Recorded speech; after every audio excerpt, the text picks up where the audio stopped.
In the beginning, God created the heavens and the earth. The earth was empty and formless.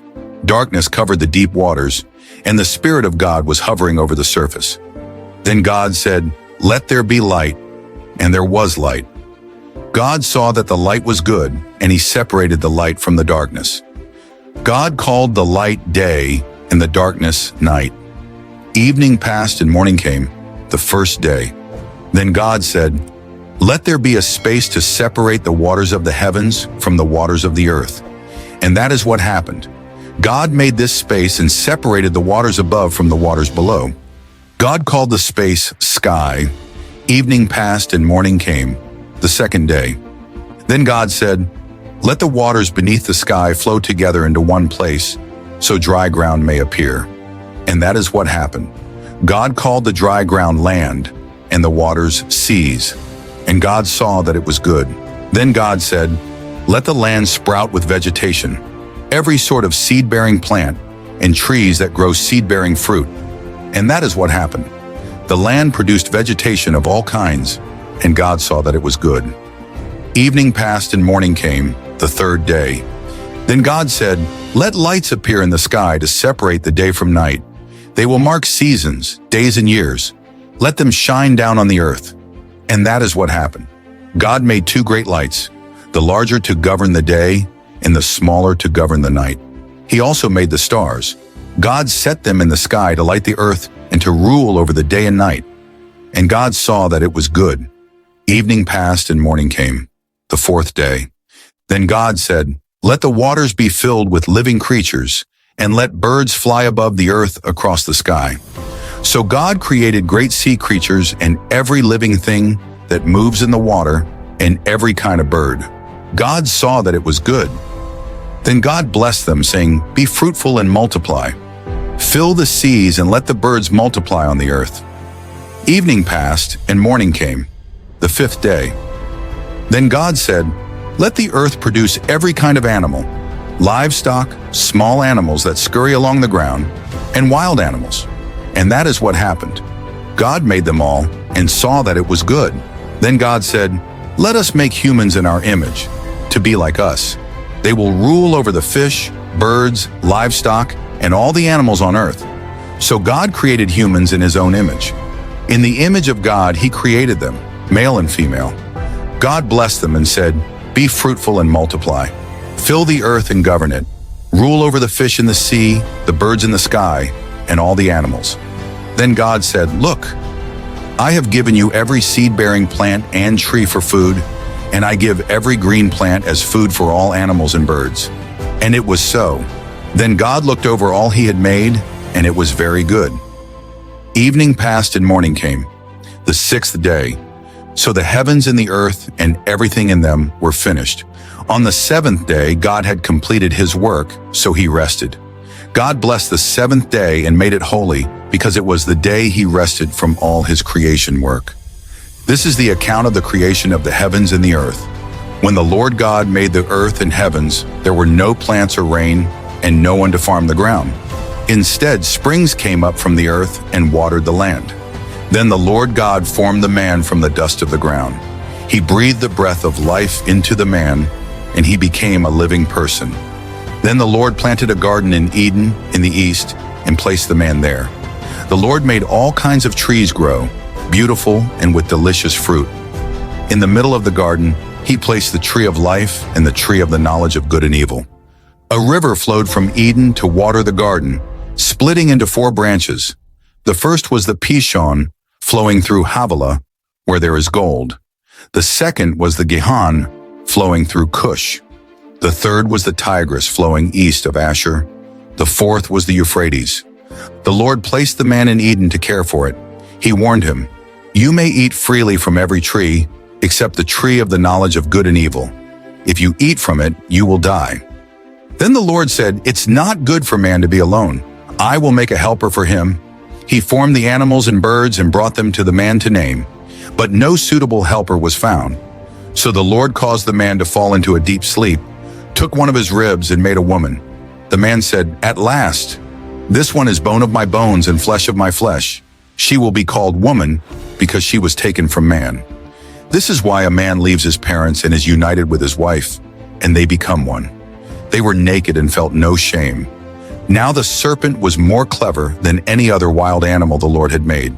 He asked the woman, "Did God really say you must not eat from any tree?"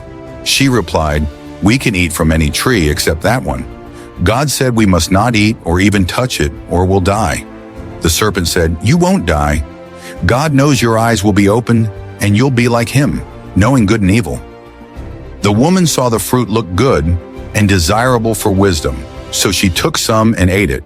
She gave some to her husband who was with her, and he ate it too. Their eyes were opened and they realized they were naked, so they made coverings from fig leaves. When they heard God walking in the garden, they hid. God called, "Where are you?" Adam said, "I was afraid because I was naked." God asked, "Who told you that? Did you eat from the tree?" Adam blamed Eve. Eve blamed the serpent. So God said to the serpent, "Because you did this, you are cursed. You will crawl on your belly, and there will be hostility between your offspring and the woman's. He will crush your head, and you will strike his heel." To the woman he said, "I will increase your pain in childbirth, and you will desire your husband, and he will rule over you." To the man he said, "Because you listened to your wife, the ground is cursed. You'll struggle to grow food until you return to the dust you came from." God made clothing from animal skins for them. Then he said, "Humans have become like us, knowing good and evil. They must not eat from the tree of life and live forever." So he sent them out of Eden and placed angels with flaming swords to guard the way to the tree. Adam and Eve had two sons, Cain and Abel. Abel kept sheep and Cain farmed. They both brought offerings. God accepted Abel's, but not Cain's. Angry, Cain killed Abel. God asked Cain where his brother was. Cain said, "Am I my brother's keeper?" God said, "Your brother's blood cries out from the ground. You are cursed and will wander." But God put a mark on him to protect him from being killed. Cain left and built a city. Generations passed. People grew in skill and wickedness. Meanwhile, Adam and Eve had another son, Seth. As people multiplied, the sons of God saw that human women were beautiful, and they took them as wives. God said, "My spirit won't remain with humans forever. Their days will be 120 years. Giants lived on earth then, the Nephilim, offspring of divine beings and women. They were heroes of old. God saw human wickedness was great and constant. It broke his heart, so he decided to wipe them out. But Noah found favor in God's eyes. Noah was righteous, and God told him to build a large boat because he was sending a flood. He was to bring his family and pairs of all animals. Noah obeyed everything God commanded. At age 600, the flood came. Rain fell for 40 days, water covered the mountains, and everything on land died. Only Noah and those with him in the ark were left. After 150 days, the waters began to go down. The ark came to rest on Mount Ararat. Noah sent out a raven, then a dove, which later brought back an olive leaf. Eventually, the land was dry. God told Noah to leave the ark. He built an altar and offered sacrifices. God was pleased and promised never to flood the earth again. He blessed Noah's family and gave the rainbow as a sign of his promise. God said, "Be fruitful and multiply. You may eat animals now, but not blood. If anyone kills a human, they will be held accountable." Noah's sons, Shem, Ham, and Japheth, became the ancestors of all people. One day Noah got drunk and lay uncovered in his tent. Ham saw him and told his brothers, who respectfully covered their father. When Noah woke, he cursed Canaan, Ham's son, but blessed Shem and Japheth. From Noah's sons came many nations and peoples across the earth. The Lord said to Abram, "Leave your country, your relatives, and your father's family, and go to the land I will show you. I will make you into a great nation. I will bless you and make your name famous, and you will be a blessing to others. I will bless those who bless you and curse those who treat you with contempt. All the families on earth will be blessed through you." So Abram went, just as the Lord told him, and Lot went with him. Abram was 75 years old when he left Haran. He took his wife Sarai, his nephew Lot, all their possessions, and the people they had acquired in Haran, and they traveled to the land of Canaan. When they arrived in Canaan, Abram traveled through the land as far as Shechem. The Lord appeared to Abram and said, "I will give this land to your descendants." Abram built an altar there to the Lord who had appeared to him. Then he moved south and set up camp in the hill country between Bethel and Ai. He built another altar there and worshiped the Lord. After that, he continued traveling south. But a severe famine struck the land, so Abram went down to Egypt to live as a foreigner. As he approached the border, he said to Sarai, "Look, you're a beautiful woman. When the Egyptians see you, they'll say, 'She's his wife,' and they'll kill me but let you live. Say you're my sister so they'll treat me well because of you and spare my life." And it happened just like he said. Sarai's beauty caught the attention of Pharaoh's officials, and she was taken into Pharaoh's palace. Because of her, Abram was treated very well. He got sheep, cattle, donkeys, servants, and camels. But the Lord sent terrible plagues on Pharaoh and his household because of Sarai. Pharaoh summoned Abram and said, "What have you done to me? Why didn't you tell me she was your wife? Take her and go." So Abram left Egypt with Sarai and everything he owned. Abram returned to the Negev with his wife and Lot. He was very wealthy with livestock, silver and gold. He went back to the place between Bethel and Ai, where he had built his altar and worshipped the Lord again. Lot, who was traveling with Abram, also had flocks and herds and tents. The land couldn't support both of them because they had so many animals and possessions. Their herdsmen began arguing. So Abram said to Lot, "Let's not fight, we're relatives. The whole land is in front of us. Choose where you want to go. If you go left, I'll go right. If you go right, I'll go left." Lot looked and saw the entire Jordan Valley was lush and well-watered, like the garden of the Lord. So he chose that area and moved near Sodom. But the people of Sodom were very wicked and sinned greatly against the Lord. After Lot left, the Lord said to Abram, "Look as far as you can in every direction. I will give all this land to you and your descendants forever. I will make your descendants as numerous as the dust of the earth. Walk through the land, I'm giving it to you." So Abram moved to Hebron and built an altar to the Lord there. War broke out between several kings in the region. 4 kings from the east attacked 5 kings of the Jordan Valley, including the kings of Sodom and Gomorrah. The eastern kings defeated them and took all their goods, including Lot, Abram's nephew.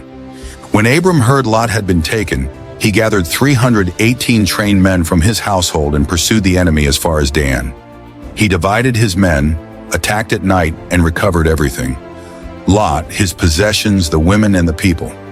After the victory, Melchizedek, king of Salem and priest of God Most High, brought out bread and wine and blessed Abram, saying, "Blessed be Abram by God Most High, creator of heaven and earth, and blessed be God Most High, who has defeated your enemies for you." Abram gave Melchizedek 1/10 of everything. The king of Sodom offered Abram the goods he recovered, but Abram said, "I won't take anything from you, not even a thread or sandal strap, so you can't say you made me rich. Let my men take their share, but I'll take nothing." Later the Lord spoke to Abram in a vision. "Don't be afraid, Abram. I am your shield and your great reward." Abram said, "Lord, what good are your blessings if I don't have a child? Eliezer of Damascus will inherit everything." But the Lord replied, "No, your own son will be your heir." Then God took Abram outside and said, "Look at the sky. Count the stars if you can. That's how many descendants you'll have." Abram believed the Lord, and God counted it as righteousness. God also said, "I am the Lord who brought you out of Ur to give you this land." Abram asked, "How can I know for sure?" So the Lord told him to bring animals for a covenant. Abram cut them in half and laid the pieces opposite each other. As the sun went down, a deep sleep fell on Abram, and a terrifying darkness came over him. Then the Lord said, "Your descendants will be strangers in a foreign land. They'll be oppressed for 400 years, but I will punish the nation that enslaves them, and afterward they'll leave with great wealth. You will die in peace, and in the 4th generation your descendants will return here." As darkness fell, a smoking firepot and a flaming torch passed between the animal pieces, sealing the covenant.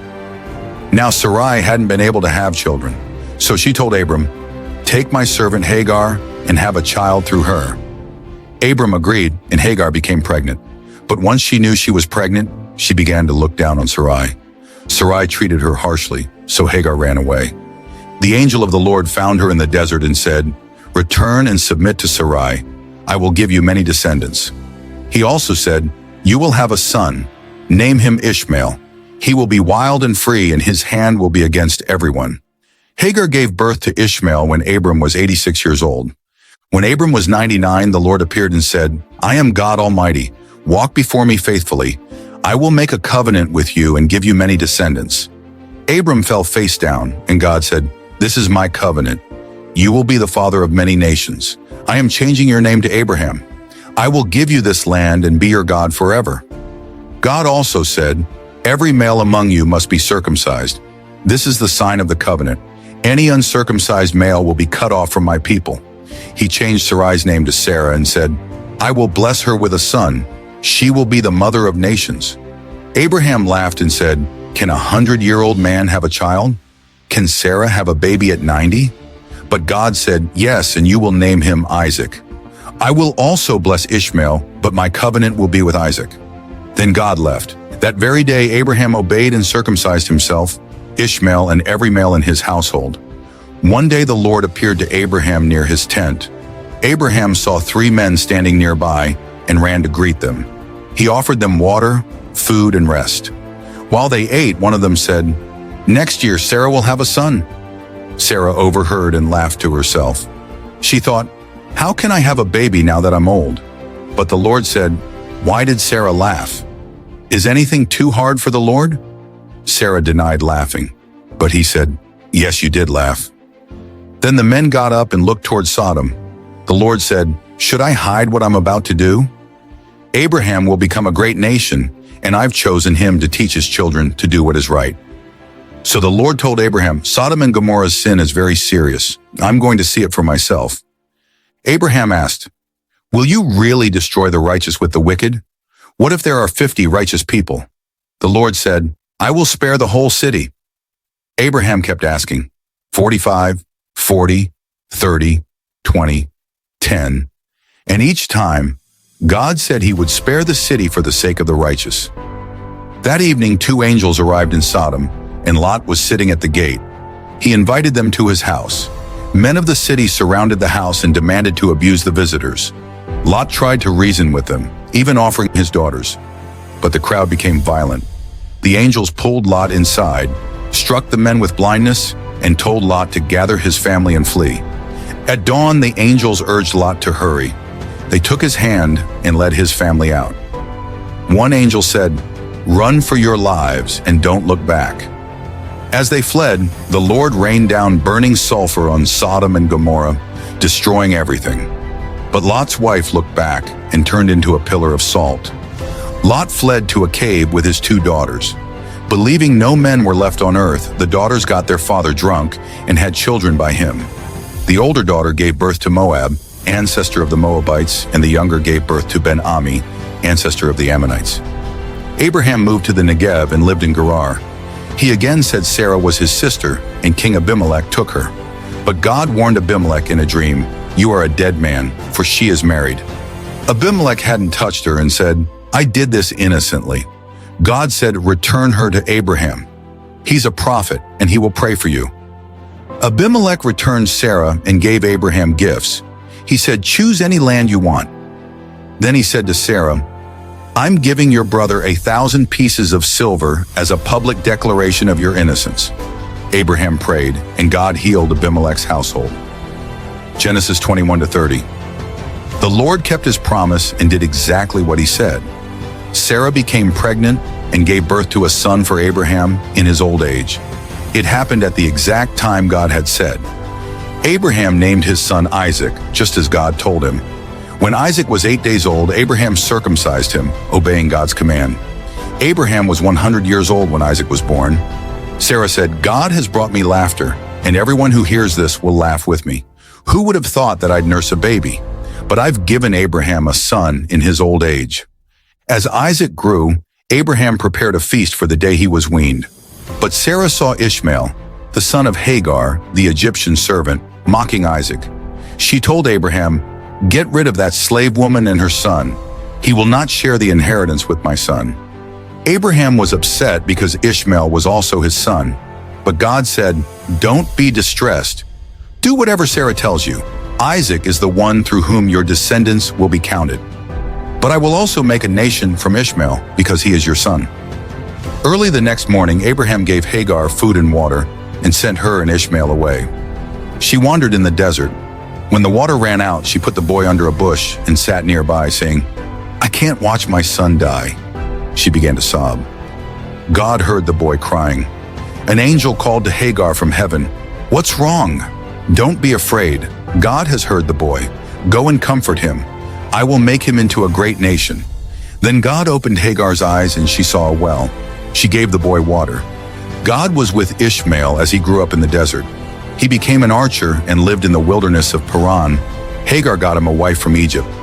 Later, Abimelech came to Abraham and said, "God is clearly with you. Swear to me that you'll be honest with me and my descendants. I've been kind to you.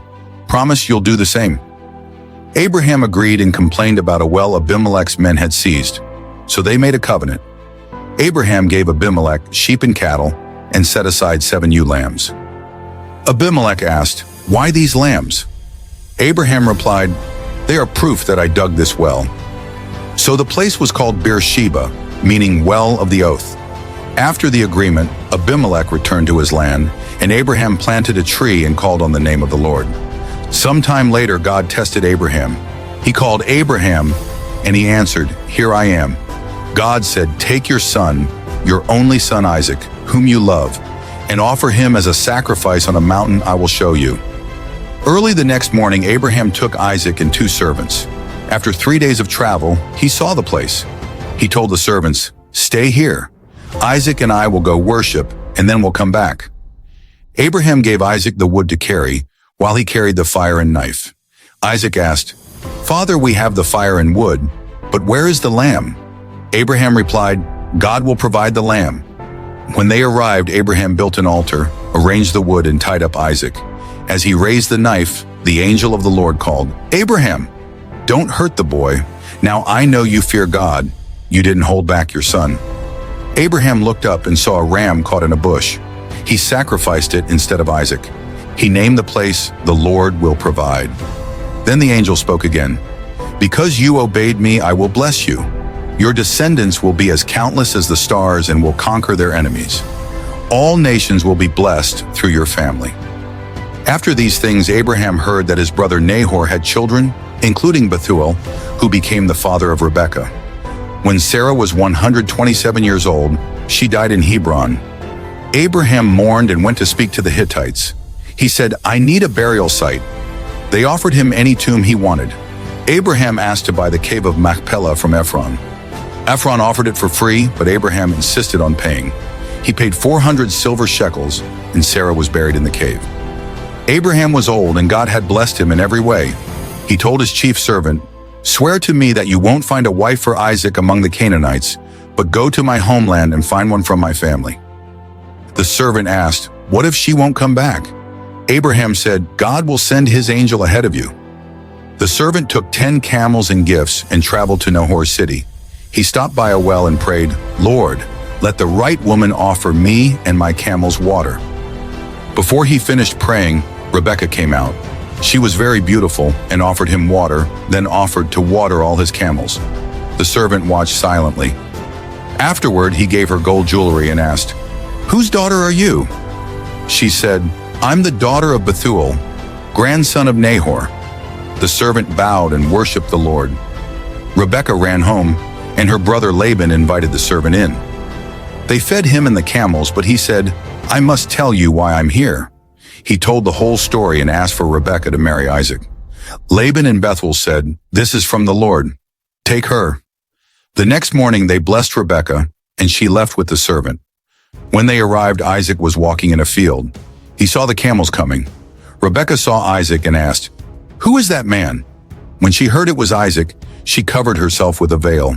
The servant told Isaac everything, and Isaac married Rebekah. She comforted him after his mother's death. Abraham later married Keturah and had more children, but he left everything to Isaac. Abraham died at 175 and was buried beside Sarah. God blessed Isaac, but there was a famine, so he went to Gerar. God told him not to go to Egypt and promised to bless him there. Isaac lived in Gerar and told people Rebekah was his sister. But King Abimelech saw them together and said, "She's your wife." Isaac admitted it, and the king said, "No one must touch them." Isaac planted crops and got 100-fold harvest. He became very wealthy. The Philistines envied him and stopped up his wells. Abimelech said, "Leave us, you've become too powerful." Isaac moved, reopened his father's wells, and dug new ones. His servants found water, but the locals argued over it. They moved again and finally dug a well with no dispute. Isaac said, "Now the Lord has made room for us." God appeared and said, "Don't be afraid. I'm with you." Isaac built an altar and worshiped the Lord. Abimelech visited him and said, "Let's make peace." They made a treaty and departed in peace.